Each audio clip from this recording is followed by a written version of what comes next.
In 79 CE, the Vesuvius volcano erupted and burned down two beautiful cities of the Roman Empire, Pompeii and Herculaneum. Many of you have probably heard about this tragic story. However, few people know that in the middle of the 18th century, archaeologists discovered ancient scrolls from that time amongst the ruins of Herculaneum.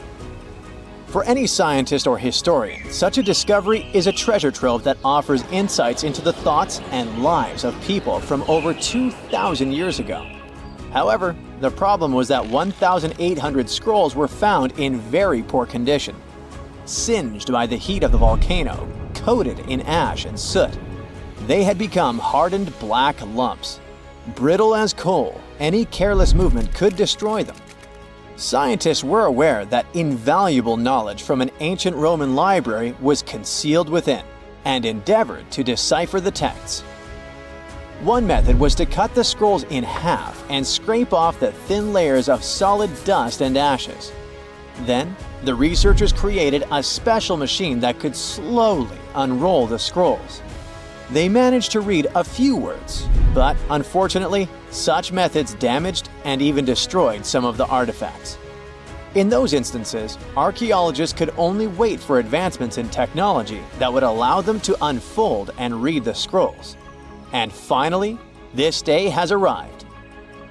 Artificial intelligence has now enabled researchers to decipher texts written 2,000 years ago, even though the inscriptions on the scrolls were charred and nearly illegible. Initially, scientists scanned the scrolls and created high-resolution digital models. This process allowed specialists to identify the areas where ancient ink had altered the texture and shape of the papyrus fibers. In the regions where ink was applied, the papyrus was slightly thicker and contained a higher level of carbon, the key component of the ink. The researchers developed a machine learning model capable of detecting these subtle details within the papyrus. They uploaded thousands of 3D images of the scrolls to the internet, inviting people to collaborate with AI in decoding the text. During the early stages, the system occasionally made errors, making human assistance essential. To incentivize participation, scientists and investors from Silicon Valley offered $1 million to anyone who could successfully decode the texts. This initiative significantly accelerated the process, resulting in the deciphering of several passages from the ancient works. Fragments of the first transcripts are like a blog about how to enjoy life. The author of the scroll, Philodemus, was a follower of the Greek philosopher Epicurus, who considered pleasure and luxury the highest goal in his life.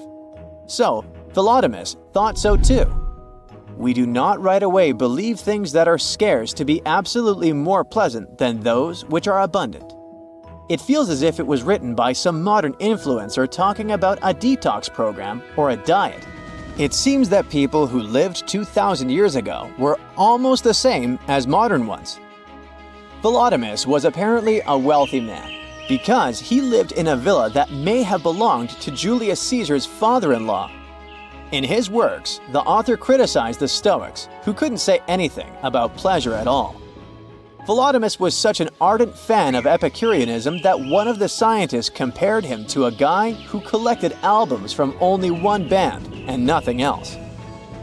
Several hundred Herculaneum scrolls remain unread. Scientists believe that they may contain works by Aristotle, Homer, Sophocles, and the Stoics. Fortunately, with modern AI technologies, the decryption process will go on much faster.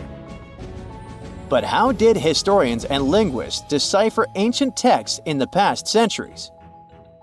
It was actually a very difficult mental job. Let's say you found an ancient slab in the 19th century, somewhere in Greece. To understand what was written there, you'd have to compare it to several other deciphered plates with similar writings of that era or similar languages. Letter by letter, symbol by symbol, you'd be deciphering ancient writings for several months or even years to figure out, say, the recipe for ancient mashed potatoes. Fortunately, with the development of computer technology, those days are long gone. Now, all ancient scrolls can be scanned and uploaded to a database on a computer. You may not even have to decipher the text for a long time if the computer finds a match of characters in other ancient manuscripts. But even if you have a perfectly preserved piece of papyrus or an ancient book where all letters are visible, this doesn't mean that you and AI will be able to decipher it. One of the most famous encrypted texts is the Voynich manuscript. This work, which consists of 240 colorful pages, was acquired by Polish bookseller in 1912. He found that book intriguing because of astrological symbols, unknown plants, and unusual human figures drawn on its pages. And all this was accompanied by handwritten texts. The author had beautiful, clear handwriting, but the language of the book is still unknown. Someone wrote this art book around the beginning of the 15th century and divided it into 6 sections devoted to botany, astronomy, biology, cooking, medicine, and cosmology. Many scientists and linguists have tried to decipher the mysterious drawings with inscriptions, but no one has gotten reliable results. Even AI couldn't help this difficult task. Some believe that this book is dedicated to science, and others believe that it contains knowledge about witchcraft. Perhaps it's a mix of science and magic. According to one version, the manuscript is a medical textbook that copied information from other scientific works from the Middle Ages. Before the invention of the printing press, people copied books and rewrote them by hand without worrying about copyrights. It's possible that the author of the manuscript outlined all their knowledge about herbal medicines and the influence of astrology on health. People in the past believed that the state of the body and stars in the sky were connected. The coolest thing is that the book has been scanned.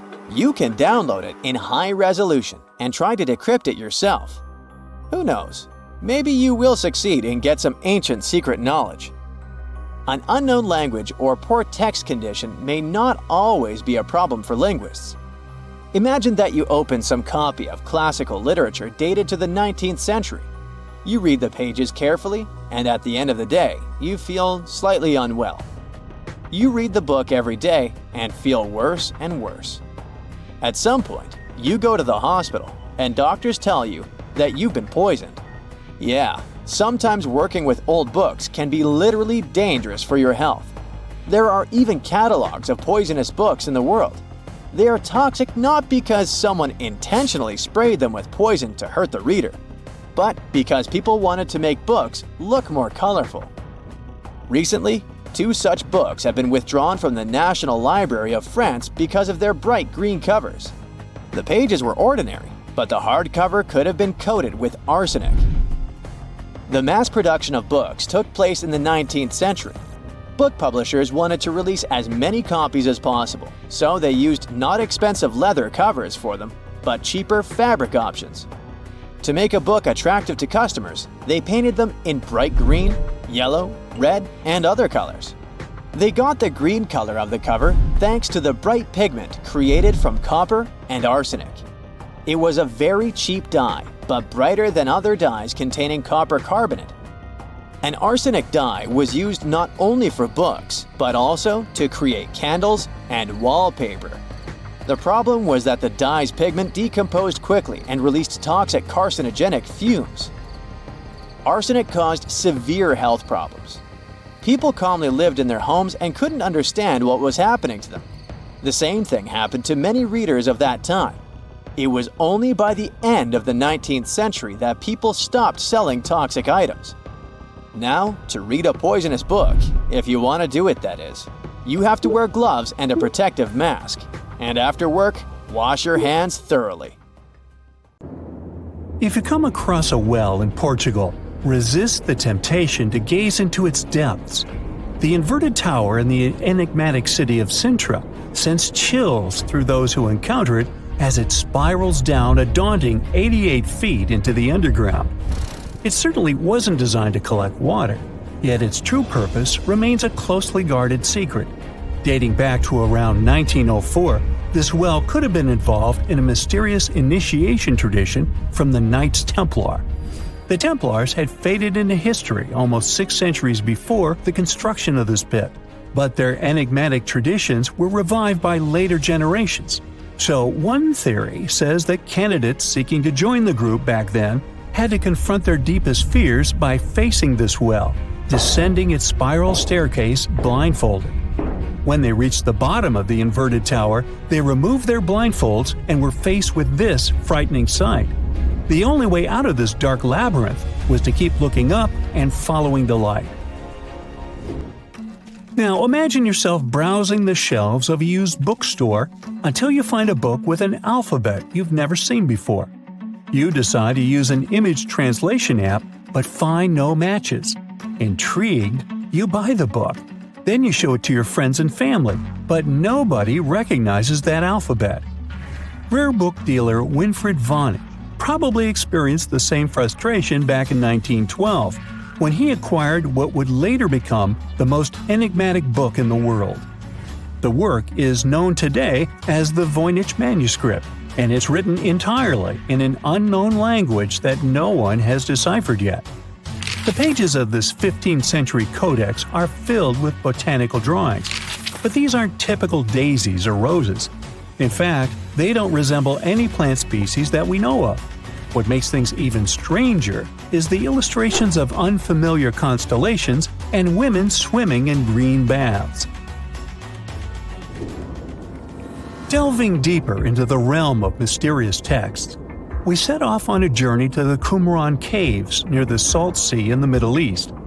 In 1952, a team of archaeologists stumbled upon 2 scrolls made of highly oxidized copper at the site. Unrolling them was a major challenge, so they decided to cut the scrolls into 23 parts to investigate them. Imagine their surprise to see Hebrew words like gold and silver popping up. But no, it wasn't an ancient invoice. It was more like a treasure map, pointing the way to over $1 million. Unfortunately, the treasure was never found. Not for lack of trying, though. You see, the quest isn't as easy as it may appear. Some of the copper scroll's vocabulary is technical, and some geographical locations remain a mystery. There's also one last possibility. Perhaps it's all a work of fiction, like a pirate tale from the old days. People talk about Mona Lisa's almost haunting stare that seems to follow you no matter where you stand. But here's a quick question. Does she have eyebrows? You got it right if you said no, and her complete lack of eyebrows adds another layer of mystique to her gaze. The most common explanation is that beauty standards were different, and perhaps plucking the hairs above the eyes was a thing around 1503. But take a look at other Italian paintings from that time, like La Schiavona or Portrait of a Young Girl. Yep, eyebrows. So, not everyone was entirely pleased with this theory, like French inventor Pascal Cotte. He spent 3,000 hours analyzing scans of the painting to dig through all the layers of Leonardo da Vinci's masterpiece. Now he claims that the Mona Lisa once had eyebrows, but they disappeared over time due to cleanings and restorations.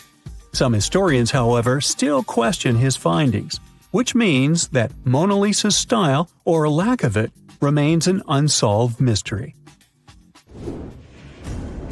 So, you decide to travel to Rio de Janeiro, and everyone tells you that Sugarloaf Mountain is a must-see. When you spot the mountain from a distance, you realize that the stone has a cavity. But around noon, the whole view changes. The shadow in that cavity takes the shape of a bird, an ibis to be precise. A local legend links this bird shape to the ancient Egyptian deity Thoth, as if the ancient Egyptians once visited Rio de Janeiro and were somehow inspired by the natural phenomenon. But it's probably just a big coincidence. I mean, literally. The real mystery, however, lies in the waters around Sugarloaf Mountain. In the 80s, archaeologist Robert Marks got a tip from locals about a treasure hidden beneath Guanabara Bay. He dove in and found quite a few Roman amphorae.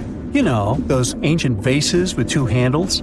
His discovery could potentially provide evidence of a Roman shipwreck that might have reached Brazil 17 centuries before the Portuguese even set foot there.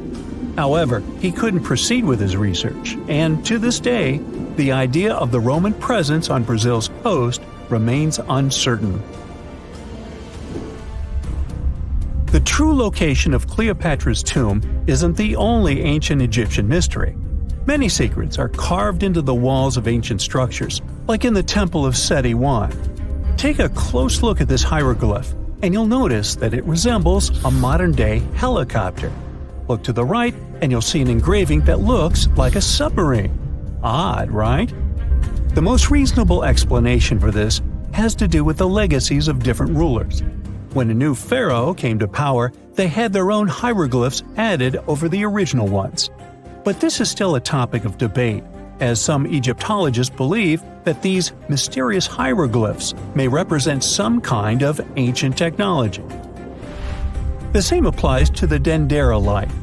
The image found in the underground passageway of the Hathor Temple is a subject of significant controversy in Egyptian history.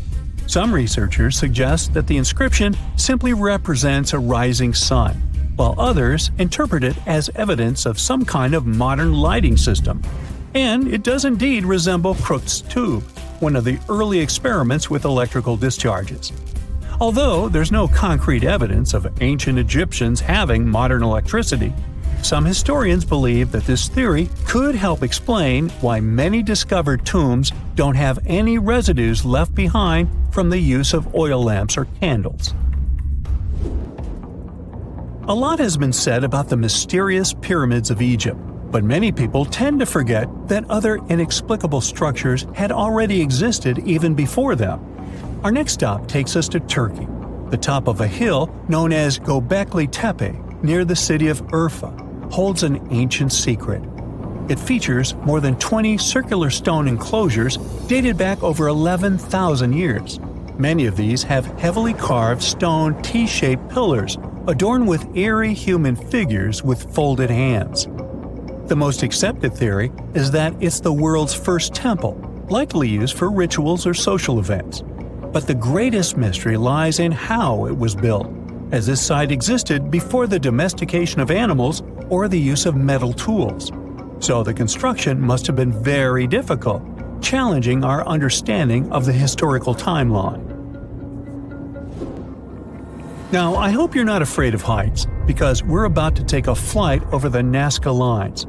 You've probably already heard about these massive, mysterious drawings etched into an arid region of Peru.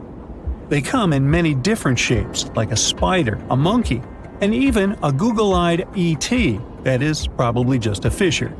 Anyway, this story got some fresh chapters in 2022 when an additional 168 new drawings were discovered. The original ones could only be seen from the air, but these new ones are much smaller and can be observed from the ground. However, one thing they have in common is that their purpose remains totally unclear. Some might call them the largest-scale calendar in the world. Others suggest that they served as a tool for agricultural purposes. Of course, many theories have emerged in an attempt to give the Nazca Lines a meaning, but the truth is that they remain some of the most important unsolved mysteries in history. A banana peel in the middle of the room, some old shoes sprayed with neon paint, a huge tree trunk chopped in 7 parts. Modern art can be tricky to interpret. Well, we can at least ask the artist what message they were trying to send. Scientists working with cave paintings don't have that luxury, but they still do their best trying to find out more about early humans through that art. The oldest example of prehistoric abstract art modern humans have found so far is around 73,000 years old, and it looks like a hashtag. It was found in the Blombos Cave in South Africa in 2011. The scientists studied it well to prove it was deliberately painted by our ancestors and not just some ochre, which can produce natural pigment imprinted on the rock. But when they tried to recreate the ancient hashtag, they realized it was most likely created with ochre crayons. Plus, the painting is on the smoothest side of the rock, so all signs point to prehistoric art. We still don't know what that hashtag means, but it would be super cool if it had been part of some prehistoric version of Instagram. Many of the later cave images explored so far are easier to understand. They are of animals of all kinds. The 20th century was super successful when it came to finding those, especially in Western Europe, in the mountains of France and Spain. In 1940, 4 guys tried to rescue their dog that fell in a foxhole and stumbled across one of the biggest prehistoric art galleries, the Lascaux Cave. It has 600 paintings, mostly of animals, deer, bison, horses, bears, and even lions. There are also some human figures. Scientists dated that art to around 15,000 years before the current era. Naming the exact age is tricky when it comes to cave paintings, because they usually don't have organic material that scientists can use for carbon dating. The meaning of the paintings is still a topic for discussion, but they were obviously created by some really skilled hands. The same hands probably made sandstone lamps that used animal fat as fuel and fireplaces to light the workshop. They used bright colors like red, yellow, and black, all provided by natural pigments. They also did some grinding, mixing, and heating, and then applied the paints using different techniques. Fingers or charcoal, brushes made of hair or moss, and even hollow bones to spray the pigment onto the wall. Those artists were more advanced than you can possibly imagine. More recent discoveries in other parts of the world give us a whole new understanding of art history. A huge painting showing 6 animals, native wild pigs, and dwarf buffaloes chased by humans in a cave in Indonesia is a sound proof that cave art doesn't only come from Europe, unlike what scientists used to believe. The Indonesian art was dated around 44,000 years ago, way older than those French paintings. This ancient storytelling is believed to be a landmark of human development, so this discovery might even change our views on evolution. Plus, some of the human figures have animal features, like beaks and tails. It means that our ancestors were starting to develop their own mythology back then already. Australia is the record holder when it comes to prehistoric cave paintings. Most of them are in Arnhem Land. If you ever take a stroll around this art gallery of the past, you'll see some images of koalas, dingoes, and other Australian staples. But wait, who are those guys? One theory says they could be mythical creatures formed from parts of various animals, a plot of the rich imagination of Aboriginal artists. Another theory is more scientific.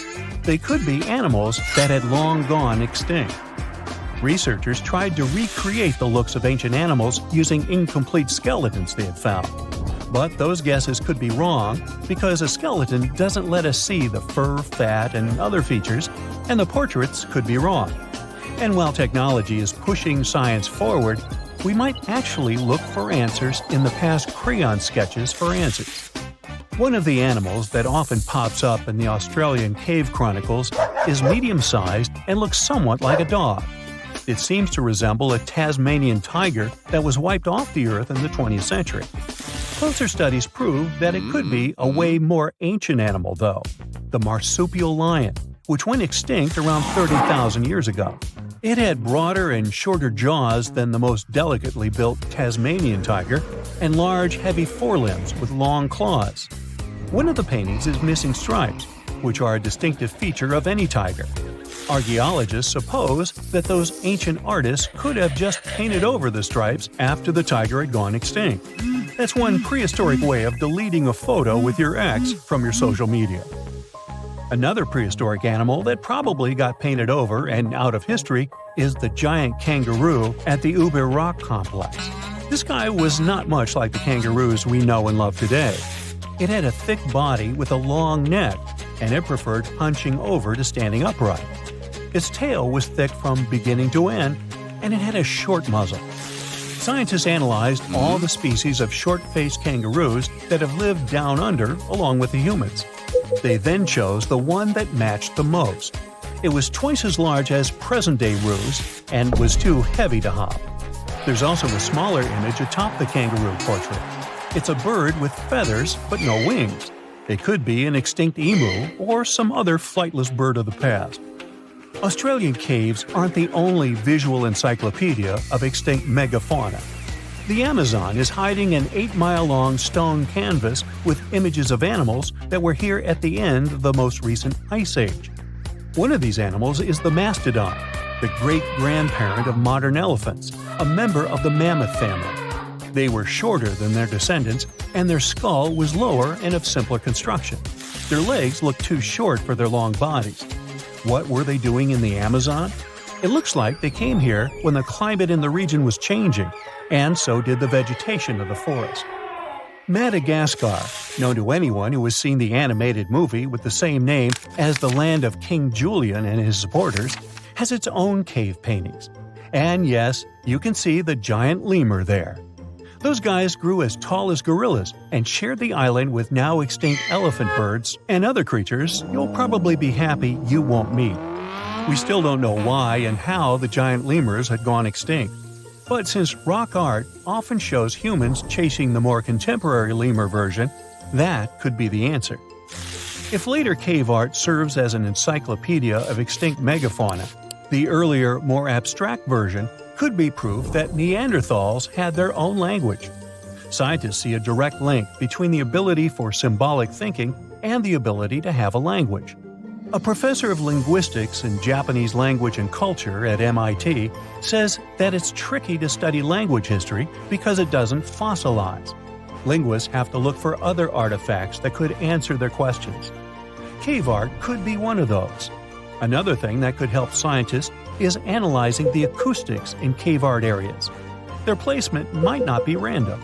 It could have to do with sounds people heard in this or that spot. Another question we still have to answer is why early humans made art. Did they do it for the sake of the process? Or maybe they saw it as totems to protect their clans? In the second case, depicted animals would have to be way more diverse, as different groups would have different protectors. There are still more questions than answers, and hopefully, humanity will solve the mystery at some point. Welcome to Rapa Nui, better known as Easter Island. It's a tiny speck in the vast Pacific Ocean, 2,200 miles away from the coast of Chile. This island is most famous for its eerie moai statues.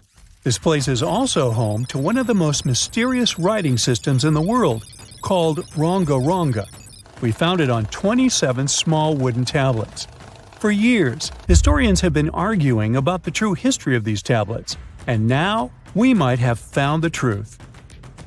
Humans first set foot on this island in the 12th century. For many years, it was home to the Rapa Nui people. They were pretty isolated out there in the Pacific Ocean until Europeans arrived in the 1720s. Europeans brought with them lots of troubles, leaving only a small fraction of the native population alive. Later in the 19th century, a missionary, Eugene Iro, went to the island and discovered the wooden tablets with intricate symbols carved on them. He wrote how marvelous they are, but there are hundreds of them on the island, and that they can be found in every household. But unfortunately, not all of them survive to this day. We've only got 27 of them. Some of them were heavily weathered, burned, or otherwise damaged, and now they're scattered all over the world in museums and private collections. Some of the language's artifacts were carted off to Tahiti and then to Europe by Europeans, leaving none behind on Easter Island itself. The 4 sacred tablets found their home in a congregation in Rome. They were the ones used in the recent discovery. For years, historians have been arguing whether this writing system was made up by the islanders themselves or they borrowed it from Europeans. To find the truth, they decided to use a technique called radiocarbon dating. All organic materials, like wood, charcoal, and so on, contain a tiny amount of a radioactive form of carbon called carbon-14. When life comes to an end, things stop taking in carbon-14, and the amount they had starts to decay over time. By measuring how much carbon-14 is left in a sample, we can assume how old this sample is. This is how we learn the age of many fossils and artifacts. So, they looked at the age of some Ronga Ronga tablets. 3 of them were crafted from trees grown in the 18th or 19th century, which aligns with the arrival of Europeans. However, one of them is older than the Europeans' first visit to the island. There are 2 reasons to believe that Rapa Nui people created this writing system themselves. First, Ronga Ronga works differently from European languages. Decoding it is a pretty hard task. Unlike English, this language boasts over 400 unique glyphs, none of which resemble any known writing system. There were many attempts to decipher this language, and none of them were successful so far. And second, one of the tablets is shown to be from around the 15th century, before the Europeans arrived. The problem is that radiocarbon dating can only tell us when the wood the tablet was made from was cut down, not when the writing was put on it. And since we've only got one tablet to go by, this isn't enough to be completely sure. On the other hand, why and where would they preserve cut wood for over 200 years just to grab it and write something on it one day? But anthropologists and historians say that it's possible. Scarce wood resources might have led the islanders to reuse old driftwood, which could be centuries older than the writing itself. This is known as the old wood problem in archaeology. Plus, the tablet looks very preserved. It was maintained to protect it from wood-damaging insects, humidity, and so on. That's why it survived over the centuries. Whatever is written on it, it was probably important for the Rapa Nui people. Now, all of these are guesses and clues, but scientists are cautiously optimistic. They believe that ronga-ronga could be one of the rare instances of independent writing invention, like those of the Sumerians or the Egyptians. But we need more evidence. In the Rapa Nui language, rogo-rogo means to recite or to declaim. Not everyone could write, only a select few. Probably only the elite of Easter Island, mostly men, knew and could read this written language. After colonization, none of them survived. So now we have to rack our brains trying to figure out what's written here. First, scholars can't agree on what type of script it is. We aren't even sure that this was their language. But even if it was, we don't know whether it's a primitive form of writing or a fully developed system. In the 1990s, a linguist, Stephen Roger Fisher, believed he might have cracked the code of ronga-ronga structure. His idea was that these tablets conveyed cosmogonies. Cosmogonies are stories or narratives that explain how the universe was created and how natural phenomena came to be. They often come from ancient traditions and cultures, like those found in East Polynesia. The tablets could have talked about things like how the world began, where everything came from, and how different aspects of nature, like the stars or the mountains, were formed. This would also explain why only the wise elite could write. Fisher thought that ronga-ronga is a mix of logographic and semasiographic systems, which means that some symbols represent spoken words, while others represent ideas or concepts. But deciphering them would be very hard because it requires extensive memory and knowing context, because the symbols are more like hints than complete expressions. However, other language experts disagreed with his ideas, saying there were problems with how he put together his theory. Unfortunately, Fisher couldn't prove this hypothesis. Maybe these are just drawings. If we look at the tablets, there are some things that look recognizable: people, animals, plants, and geometric shapes. There are some birds. One of them looks like a frigate bird, which Rapa Nui people associate with the deity Maki-Maki. There are also fish, centipedes, and so on, or at least these glyphs look like them. Could it be just art or a form of decoration? Maybe, but there are some problems. The glyphs show a high degree of complexity and structure. They also keep the same style. For example, there are several symbols that show something human-like with a raised hand. The only difference is different heads. As if it wasn't complicated enough, this unique writing style also uses a system known as reverse boustrophodon. This means that each alternate line is flipped upside down, resembling nothing seen elsewhere. We don't know why they would turn the tablet upside down after each line. But all this shows that they had some sort of system and organization behind these symbols. Plus, it seems like they use these tablets every day for some practical purpose. But there's some hope for the future. New technology, like AI and other computer programs, might help us understand lost languages. We already started creating algorithms that could help us solve other mysteries, like the Voynich manuscript. Academics even organized the Vesuvius Challenge, a machine learning competition that, in 2023, cracked the riddle of the ancient Herculaneum scrolls. The scrolls were buried under volcanic mud after the catastrophic eruption of Mount Vesuvius in 79 AD. In real life, the scrolls are very fragile, so deciphering them would be a very hard task. But with digital scanning and machine learning, it's much easier. They have a rich history. They most likely belong to the personal library of an Epicurean philosopher named Philodemus. These scrolls contain very important insights into Greek philosophy and Latin literature. If we decipher more of them, we'll learn more about the rich history of the Roman Empire. Listen to this. Neanderthal fiber technology. Nope, I'm not joking. The concept is real. In 2020, a team of scientists published a paper that redefined the way we saw our closest ancestors. A find in France changed archaeology forever, and it wasn't the first time something like this had happened. But let me start from the beginning. Neanderthals. For a long time, they fit the image of the typical cavemen. If you are now thinking of someone like Fred Flintstone, you wouldn't be much wrong. What was the reason behind this stereotype? When did we start believing that Neanderthals were not the brightest tools in the shed of evolution? In comes William King, a 19th century British geologist. He was the man who named the Neanderthals. Based on the bones King found, the scientist declared the species not intelligent, and this image stuck with the Neanderthals for centuries to come. But a piece of string, just 1/4 of an inch long, changed everything. A small, dry river valley, Abri du Maras, was the place of the great find. Archaeologists unearthed a cord fragment next to a stone tool. Such twisted fibers could have been used for everything from making clothes to fishing nets. In prehistory, this was some advanced tech, and the Neanderthals seemed to have mastered it. Scientists already knew that these early humans made tar from birch bark, and that they produced shell beads. There's even evidence of Neanderthal art. They were definitely not primitive. The string section and similar finds are changing the way we perceive our ancestors. The world of archaeology is constantly changing. Take the pyramids in Egypt, for example. Turns out, they weren't really built by an army of people who the pharaoh made work until they passed out.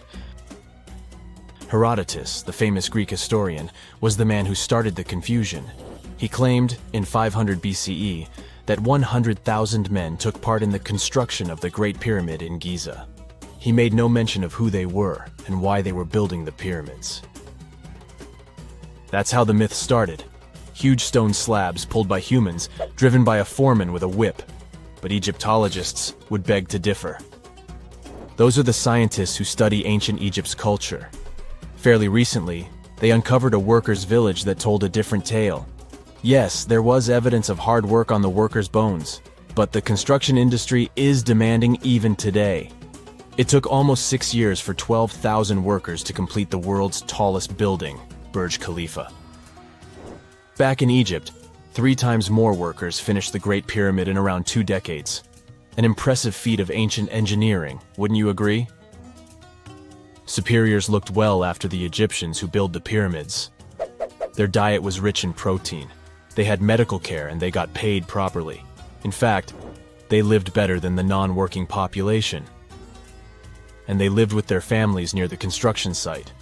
Archaeologists know all this because they unearthed bakeries and dormitories with bread jars and other goodies. Looks like the pharaohs were okay employers after all, and the job market wasn't that terrible. They also kept detailed papyrus records of the build and hieroglyphs.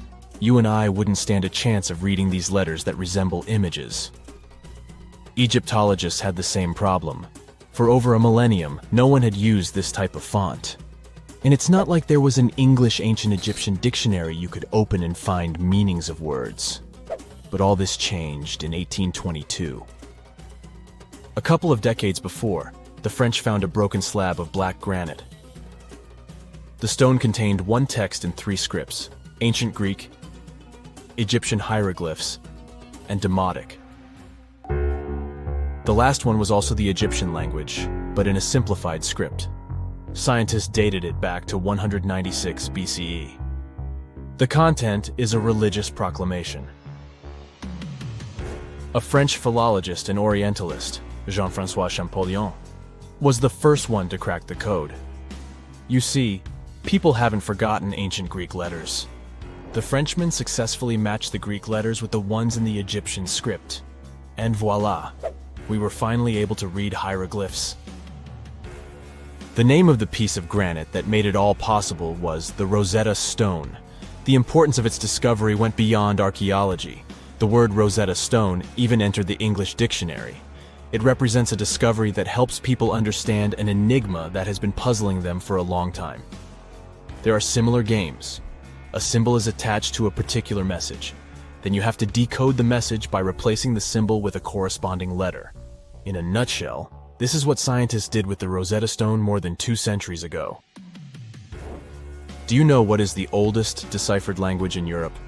It has an unattractive name, Linear B. The script belongs to the Mycenaean Greek language. It predates the ancient Greek alphabet by several centuries. You can easily guess which script it is descended from. Linear A. The people from Crete used Linear B more than 1,000 years ago. During the Late Bronze Age, the Greek civilization that used the script vanished. There was no one who could read Linear B, and more importantly, no one knew it existed in the first place. This was about to change during the first years of the 20th century. A British archaeologist by the name of Sir Arthur Evans excavated a vast palace complex at Knossos, Crete, Greece. This was the center of the Minoan culture that created the enigmatic script. The palace boasted some 1,300 rooms. They had colorful paintings of dolphins, griffins, and bulls. All of these captivated the archaeologists' imagination. But their biggest find was at first overlooked. Thousands of slabs of baked clay. The fire that brought down the palace helped preserve the tablets. It was impossible to read the slabs, though. They were written in an unknown language. The scientific community had to wait for another half a century before Michael Ventris cracked the code. He was an English architect and cryptographer. Ventris studied Greek and Latin. While attending the famous archaeologist's lecture, the young man decided to solve the puzzle of Linear B once and for all. He managed to do so in 1952. One of Ventris's most amazing discoveries was that the script was an archaic form of Greek. But cryptology still hasn't solved the code of Linear A. This writing system will remain a mystery until a motivated young person like Michael Ventris comes along. They wouldn't have to be a professional archaeologist. Basil Brown certainly wasn't. Yet in 1939 he discovered the richest early medieval tomb in Europe. This happened in Sutton Hoo in the southeast of England. This wasn't an ordinary tomb made out of stone. It was a full-size ship, 3 times as long as a London double-decker bus. And that's not all. Apart from its main purpose, the ship was full of riches. Deluxe hanging bowls, feasting vessels, gold and dress accessories, and luxurious textiles were just some of the treasures found. Archaeologists were also amazed by the silverware from distant Byzantium. You probably know this city as Istanbul, Turkey. Even in our age, it's several days' drive from Sutton Hoo. Just imagine how much time and money it cost to import a silver plate in the 7th century. That's when the ship went down, according to archaeologists. The English couldn't have done it. At that time, there was no England. The people living in the British Isles at the time were the Anglo-Saxons. Perhaps the ship from the grassy mounds in Suffolk belonged to one of their kings? We will never know. The local acidic soil did away with any possible evidence, or no one laid there in the first place. It could have been a cenotaph, which is a monument constructed to honor an important person. The archaeologists still don't have a definite answer. But what they have found at Sutton Hoo shed light on the Dark Ages. Before the discovery of the ship, they knew little about what had been going on in Britain after the Romans left. Now, the image of the early Anglo-Saxon society was much clearer. Perhaps the English soil will be the site of the next great breakthrough in archaeology. We're in the Caribbean, and these are the Taino people. Scientists have long believed that they were the first inhabitants of the Greater Antilles, and those people were roaming the Isles long before Columbus discovered this place. However, a recent discovery showed that there were some other peoples living there. These guys are called the Archaic people. and they are now known for being good at using stone tools. They've used a whole bunch of polished tools, such as hammers, axes, and whatsoever. We still haven't found out how they managed to invent and produce all those tools without special equipment.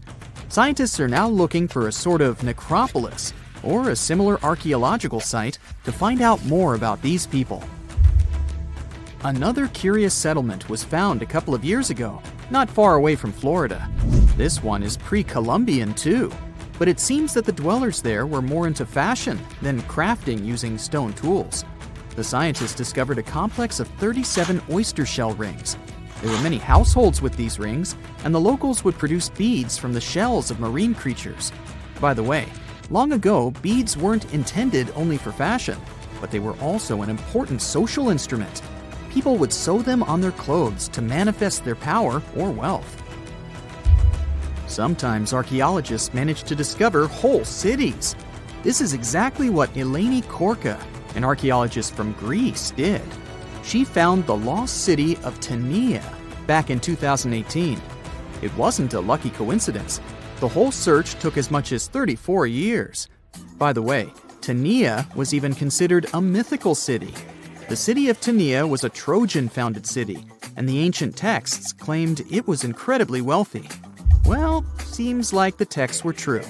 The archaeologists found around 200 coins on the site. Some jewelry was found there too. For instance, there was an iron ring with a seal.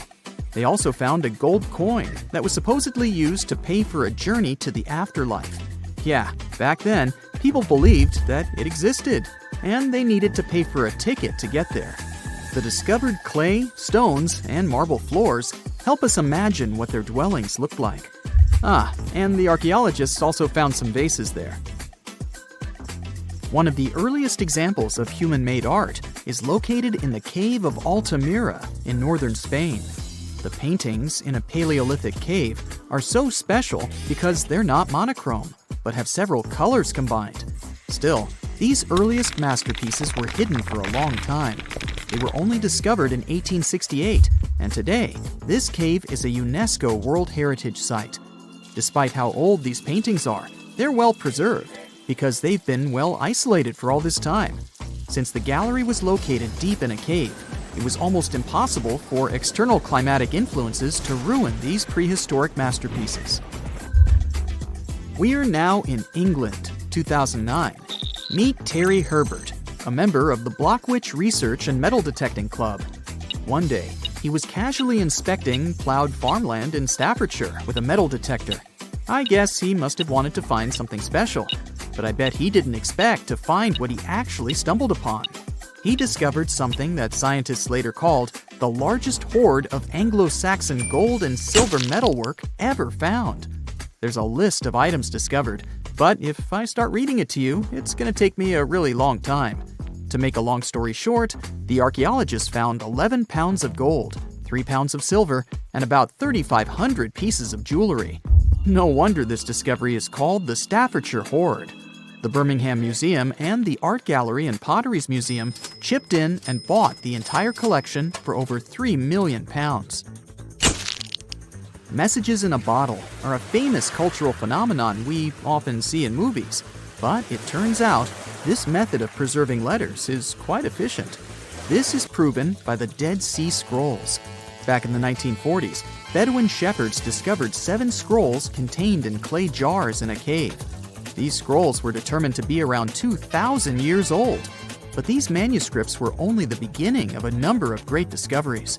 The Bedouins sold these manuscripts, but people continued finding more.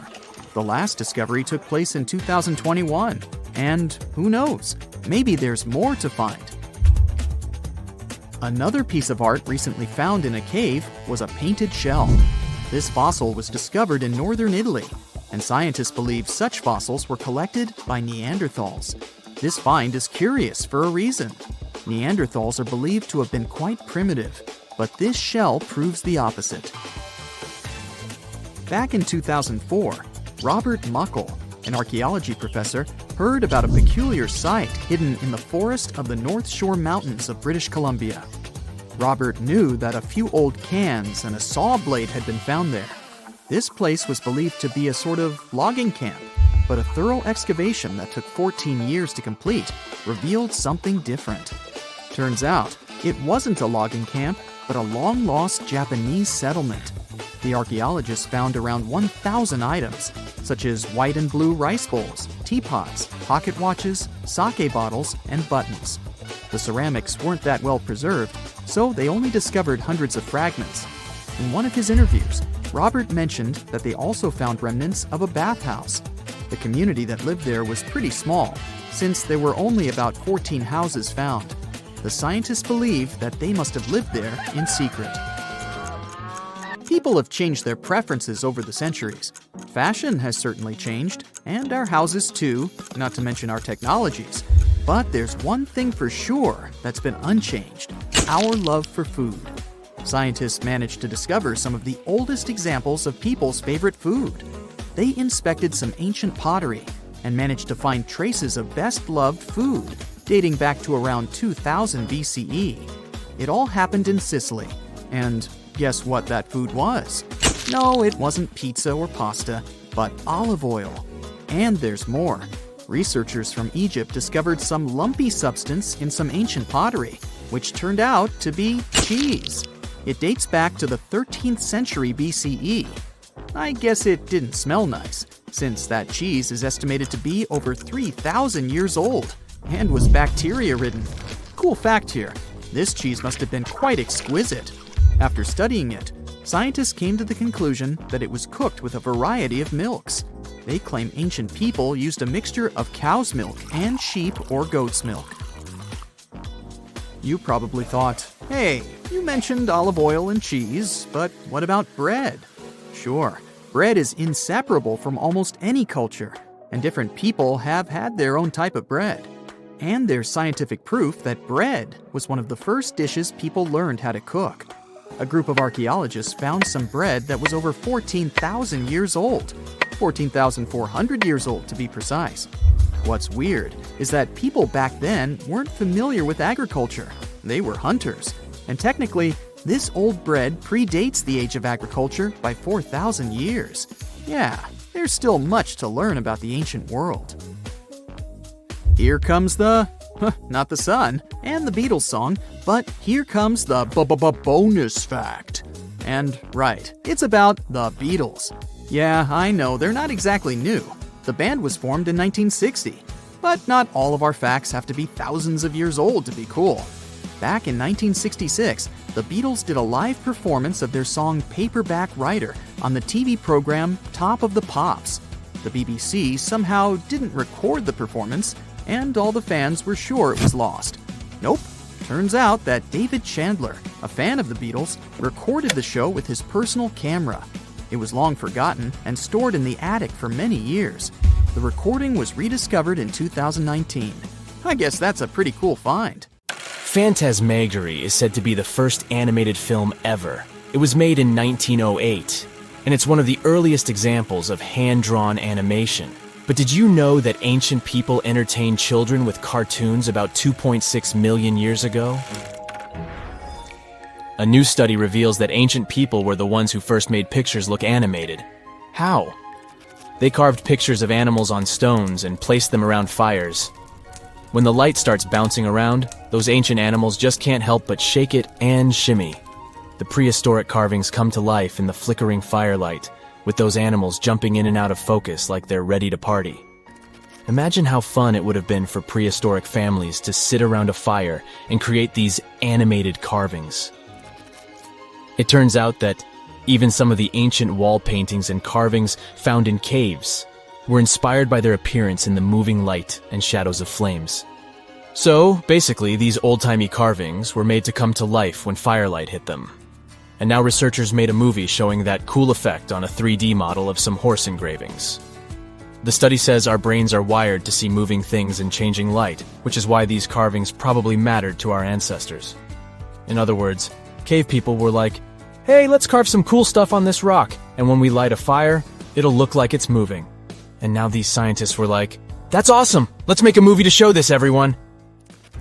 Andy Needham and his teammates used modern scanning and virtual reality tech to study 50 flat carved rocks called plaquettes made of limestone.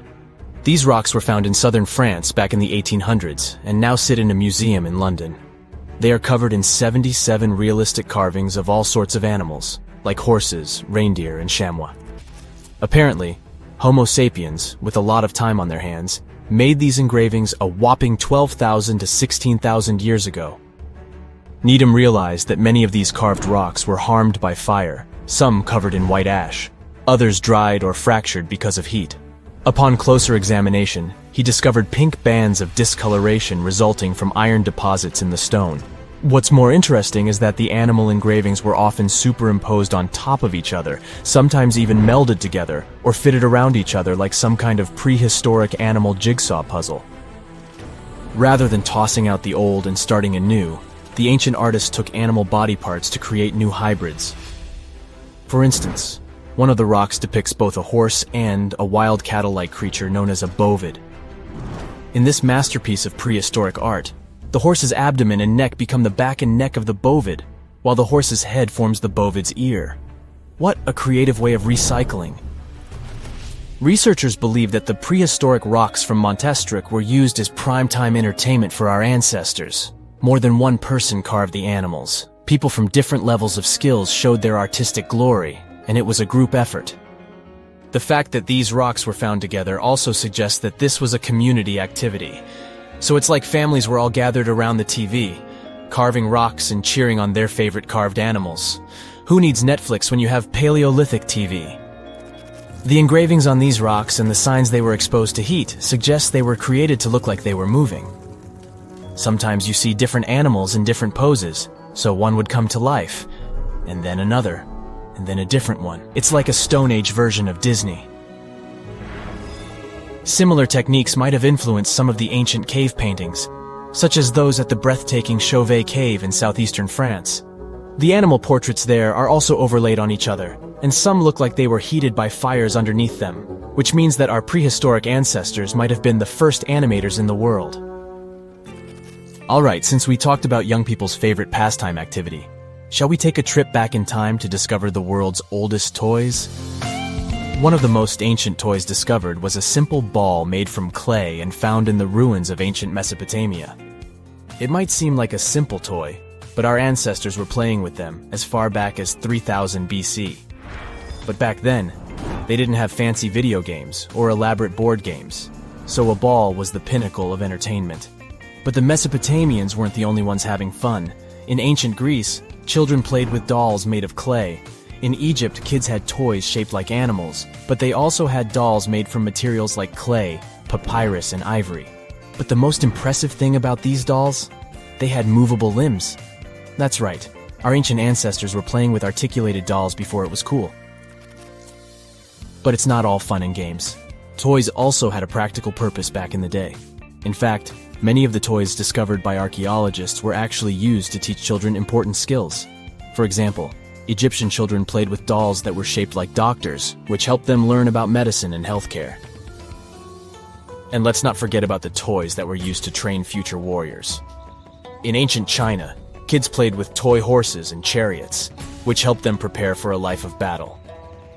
Talk about getting a head start on your career. Moving on to primitive board games, which have been around for over 5,000 years.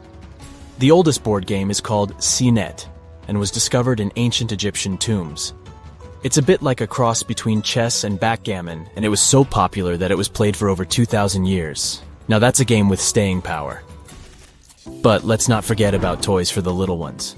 Archaeologists have found ancient rattles and whistles that were used to entertain even younger members of their families. And if you thought your kid's toy collection was impressive, just wait until you hear about the ancient Egyptian princess who had over 100 wooden toys in her chamber. But perhaps the most surprising toy of all was the yo-yo. That's right. The yo-yo has been around for over 2,000 years. It was first invented in ancient Greece and was often used in battle, believe it or not. But eventually people realized that it was much more fun to just play with it and do tricks. Marbles are also around as a toy that has been entertaining kids, and some adults, for thousands of years. Archaeologists have found evidence of marble dating back to around 5,000 years ago in the Indus Valley civilization. Back in those days, marbles were made from all sorts of things. Want to take a wild guess? Okay, I'll tell you. Fruit pits and small pieces of smoothed stone. That's right, those ancient kids were getting creative with their playthings. Some artisans even went the extra mile and crafted marbles from clay. Let's head back to ancient Egyptians and their adorable miniature boats made from ivory, wood, and clay. These miniatures may be acknowledged as toys, but they were also meant to represent crossing over to the other side. Viking kids had similar types of items too. A wooden toy boat over 1,000 years old was found on a farmstead near the coast of Norway. This toy looked like a real boat, and it would have been the ultimate cool thing, just like how kids today go nuts over race cars and drones. You can imagine little ones back then showing off their toy boats to their friends. Many of these toys are still pretty fun to play with today. There are many others left aside, like toy soldiers and spinning tops. Do you want to know more about ancient toys or gadgets from the early days of cinema? In February 1961, 3 adventurous rock lovers were searching for geodes near Olancha, California. They took one of their findings home and studied it because it looked pretty unusual. They managed to cut through the matrix and discovered something unexpected inside. Instead of the usual mineral formations, it had a cylindrical object resembling porcelain inside. There was a metal shaft at its center, and around it, a hexagonal sheath made of copper and some unidentified substance. Its discoverers were hoping they had found an example of some unknown technology from 500,000 years ago. It could be proof that there was a hyper-advanced ancient civilization like Atlantis, or that time travel was real. Maybe someone came all the way from the future and accidentally dropped the item. Or maybe some intelligent extraterrestrial beings brought it when visiting Earth. If any of these theories were true, it would mean that scientists have to completely rewrite all human history as we know it. But not everyone shared the excitement, and truth seekers and alternative archaeology circles were trying to solve the mystery of the so-called Koso artifact until the late 90s with theories and debates. Then a group of skeptics took images and x-rays of the discovery and showed them to spark plug collectors. They have identified the artifact as a spark plug with corroded metal components from the 1920s and not ancient technology at all. Almost 20 years later, one of the co-discoverers of the artifact agreed to take it for inspection at the University of Washington. They officially confirmed it was a 1920s-era champion spark plug. And the stone matrix containing the artifact wasn't a geode, but a concretion. Those can form because of natural processes over decades or years, but not millennia. The Koso artifact is a good example of an out-of-place artifact, which is a thing in pseudo-archaeology. It's something found in a place or time where it shouldn't logically be. These artifacts seem too advanced for the time period they're found in. They could also mean human activity existed when humans weren't supposed to be around. The Baghdad Battery is another example of such an artifact. It was found in the 1930s by a German archaeologist and consists of a clay jar, a copper cylinder, and an iron rod going through the jar's stopper. Its top, which was broken off, probably had been sealed with asphalt. Its discoverer noticed that it had 2 different metals and possibly an electrolyte, which are key components of a battery.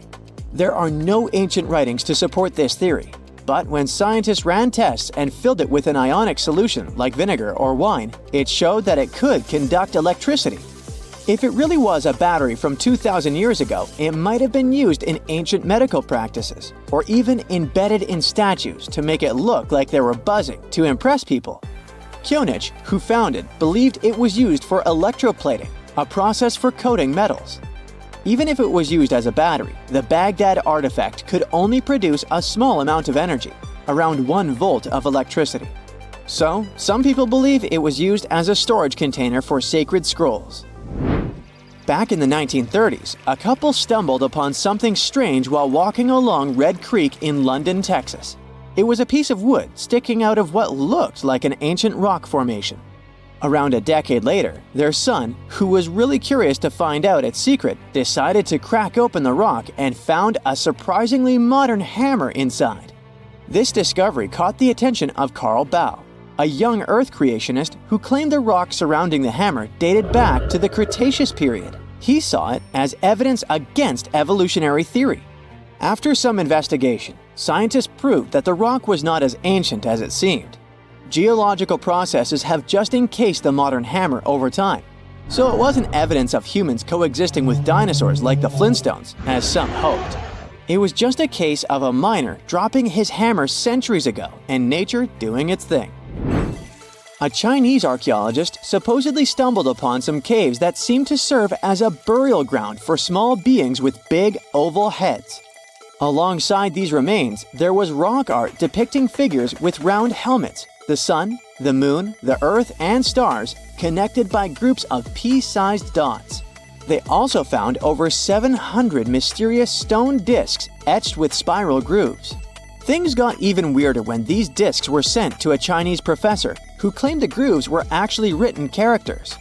According to his translation, the discs told the tale of Dropa visitors from another planet who had crashed their spaceship on Earth about 12,000 years ago and had tried to live among us until they were hunted down by locals. But there's no concrete evidence that any of this actually happened. The story was first published back in the 1960s in a couple of articles, but it all seemed a bit fishy. None of the people involved, the archaeologist, the professor, or even the university they supposedly worked at, seemed to have left any trace in the records. And while there is a group in Tibet called the Dropka, they're fully human, not extraterrestrial visitors, and there's no solid proof that the Dropa stones exist at all. In a remote part of China, there are some bizarre pipe-like formations known as the Beigan pipes. A local explorer found them back in 1996, protruding from Mount Beigan and along the shores of Tosan Lake nearby. Some people thought they were the work of ancient guests from other planets. When samples of the pipe material were tested, they contained mostly common minerals, but there was a mysterious 8% of unknown stuff. Special testing revealed that these pipes had been there before humans. Chinese geologists later visited the site and suggested that these pipes were formed naturally over time. It could be sediment piling up in the fissures in the earth, or even fossilized tree roots from the area's lush past, but it's not certain. There's a mysterious terracotta head in Mexico with a hard-to-pronounce name, discovered back in the 1930s during a burial excavation. This head looked a lot like fancy Roman statues, so it wasn't clear what it was doing in Mexico. For some reason, the discoverer kept it secret for several decades. The head was found in a pyramid with 3 floors about 40 miles from Mexico City, alongside gold, copper, and pottery. Some argue that if this head really is many centuries old, it could mean the Romans or some other civilization had made it to Mesoamerica before Columbus did. There are also drift voyage theories mentioning a shipwreck after which some artifacts and survivors made it ashore. Some suggest that this figurine head was a little souvenir brought over by the Vikings. But there's no solid archaeological proof of the Vikings meeting the folks in Mesoamerica. There are some artifacts floating around, but none of them have been stamped as undeniable evidence of pre-Columbian contact. So the mystery of how this head ended up where it did remains unsolved. While digging a trench along a river in Romania, workers found a wedge, which is now famous as the aluminum wedge of Ajud, or the object of Ajud. Right next to it, there were some mastodon bones. Those distant relatives of elephants lived 11,000 years ago, so the wedge is probably of the same age. The cool part is that it's made of aluminum, a metal not even discovered until the 1800s. This material requires serious heat to produce. The wedge is also covered in a thick layer of oxide that's been sitting there for hundreds of years. Some folks believe this wedge must have crash-landed here on a spacecraft from some other planet. Some scientists think it's all a hoax, and others suppose it might be a human-made object with an unknown purpose. And we love the thrill and fun we get from the games like Monopoly and Taboo. But what did people play hundreds of years ago? Surprisingly, some of these games are still played today, and you can buy their replicas. Let me know which is your favorite at the end of the video.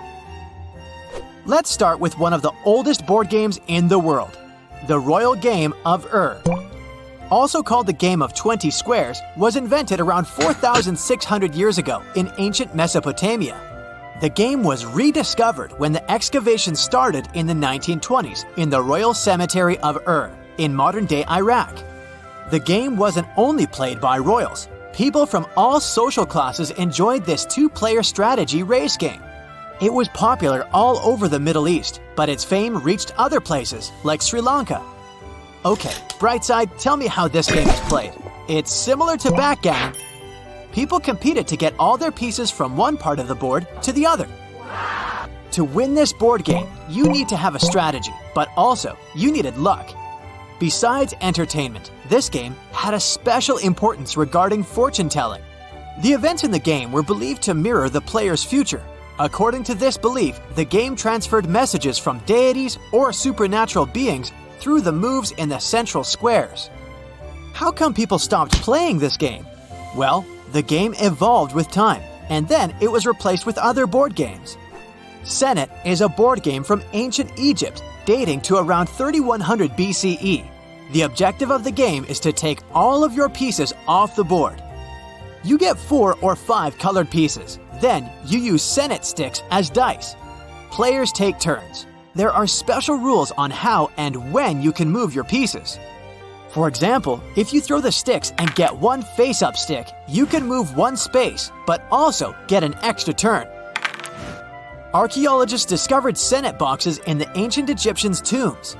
The Egyptians believed in an afterlife, and the word Senet means passing. That's why the game was also associated with the journey to the other side. So it was more than a game, sort of a symbol for the struggle to reach eternity. The game was played and admired by Tutankhamun and Queen Nefertari. It's no secret that the ancient Egyptians loved parties. If you'd been invited to a feast held by a person from the upper class, you would have seen musicians, jugglers, and wrestlers waiting to entertain you. You would have probably spotted some people playing Senet too. On the original board, you would have seen squares decorated with hieroglyphs representing additional rules of the game. Some models in our modern-day replicas also have such hieroglyphs. So far, we've looked at 2-player games. Now, let's look at a fun 4-player game. Mahjong originated in the Qing dynasty in China.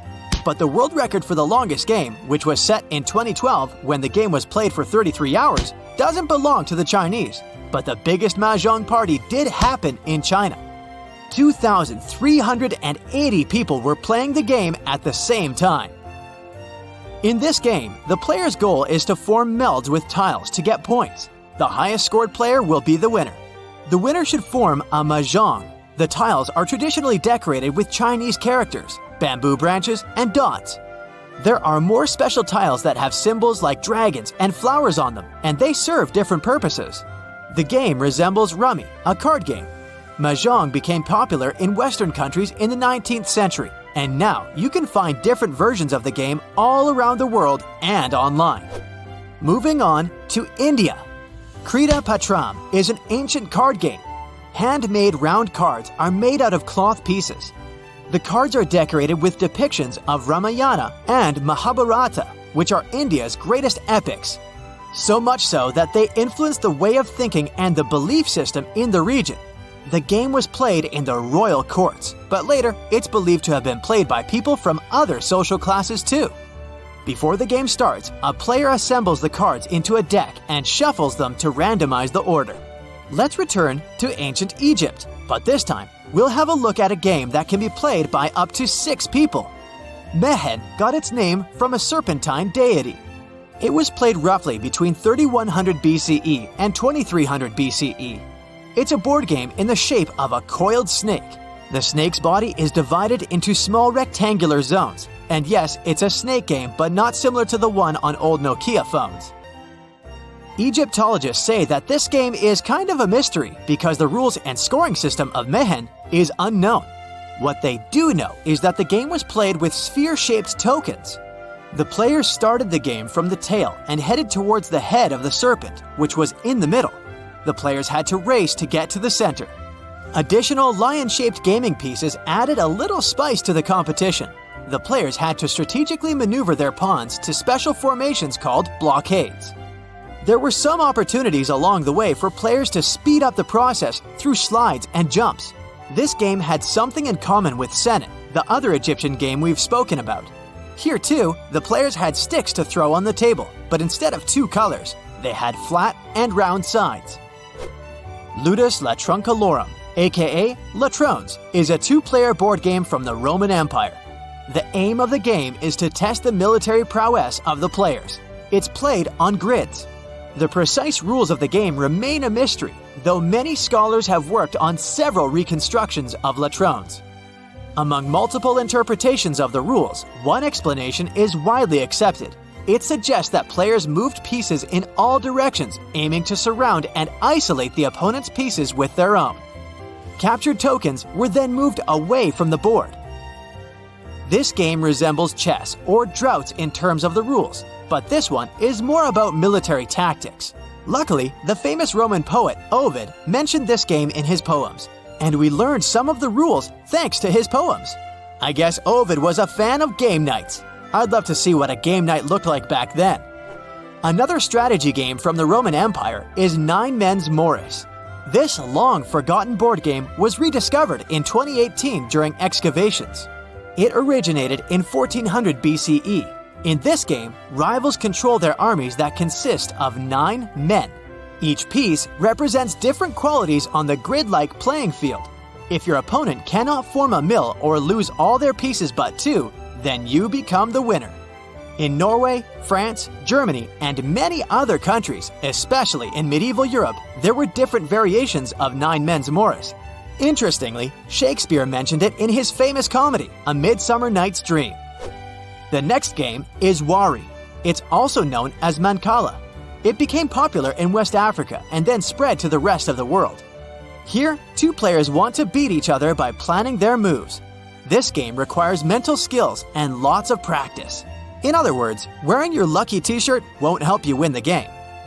Each player has 6 holes filled with seeds and a bank to collect the seeds. As a player, you want to get the seeds of your opponent. There are detailed rules for how you can collect the seeds, of course. You can play this game at home. Instead of seeds, you can use any small objects, like pebbles, marbles, or even M&Ms. Do you think these games will still be around 1,000 years from now? Chess, for instance, has made it this far, and it doesn't seem to be going anywhere.